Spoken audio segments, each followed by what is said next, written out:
पश्चिम बंगाल में चुनाव प्रचार इन दिनों जोरों पर है। इसी क्रम में भारतीय जनता पार्टी की ओर से गृह मंत्री अमित शाह और परिवहन मंत्री नितिन गडकरी ने ममता बनर्जी की सरकार पर प्रहार करते हुए चुनाव प्रचार किया। वहीं ममता बनर्जी ने व्हीलचेयर पर चुनावी रैली में शिरकत की। पश्चिम बंगाल में चुनावी दंगल चरम पर है। पश्चिम बंगाल विधानसभा चुनाव से पहले भाजपा और टीएमसी के बीच आरोप प्रत्यारोप का दौर जारी है।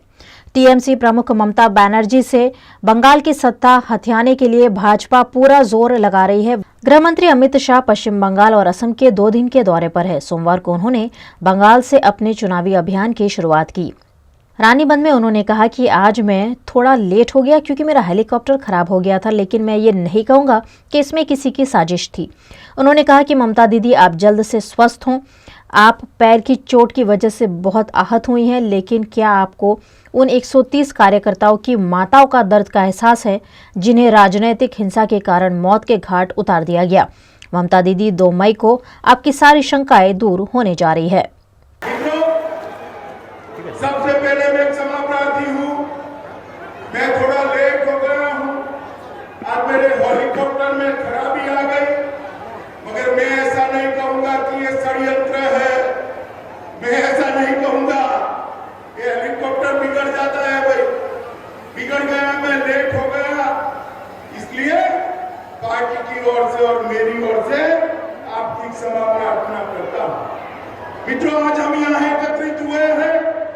आने वाले दिनों में यहाँ पर चुनाव होने जा रहा है। आपका एक वोट ये तय करने वाला है ये महान पश्चिम बंगाल के अंदर 5 साल तक किस पार्टी की सरकार चलेगी, ये आप तय करेंगे। 2 विकल्प है। एक और 10 साल से जिन्होंने शासन किया वो ममता दीदी है, जिन्होंने आदिवासियों के अधिकार देने में भी कटमनी मांगा है। कटमनी मांगा है या नहीं मांगा है? बोलिए, मांगा है नहीं मांगा है? वन पत्र अधिकार देने में कटमनी देना पड़ता है ना भाई? पड़ता है नहीं पड़ता है? और दूसरी ओर मोदी जी के नेतृत्व में भारतीय जनता पार्टी, मित्रों, बंगाल की जनता ने बड़े चाव से कम्युनिस्टों को हटाकर तृणमूल कांग्रेस को लाया। उनको लगता था कि ममता दीदी आएगी और माटी और मानुष की सरकार देगी। उनको लगता था हमारी परेशानियों का अंत आ जाएगा।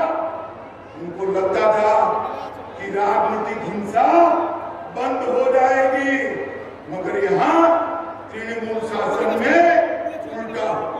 सोमवार को केंद्रीय मंत्री नितिन गडकरी ने बंगाल चुनाव प्रचार के दौरान ममता सरकार पर बड़ा आरोप लगाया। नितिन गडकरी ने ममता बनर्जी सरकार को आड़े हाथों लेते हुए कहा कि ये पार्टियां गरीबी उन्मूलन की झूठी उम्मीदें देती हैं, लेकिन आज भी बंगाल भूखमरी और गरीबी से पीड़ित है। बंगाल के लोग बदलाव की तलाश में हैं।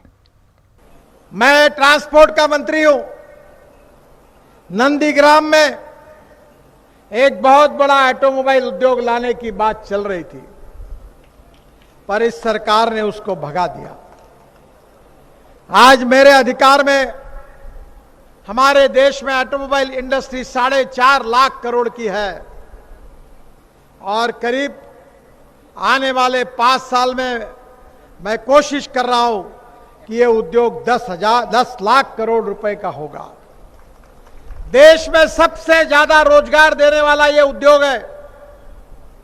हम इलेक्ट्रिक पर चलने वाली गाड़ियां ला रहे हैं, इलेक्ट्रिक पर चलने वाली स्कूटर और बाइक ला रहे हैं, इलेक्ट्रिक पर चलने वाली बसेस ला रहे हैं, ethanol, methanol, biodiesel, bio CNG, electric और उसके साथ हाइड्रोजन फ्यूल सेल की गाड़ियां ला रहे हैं।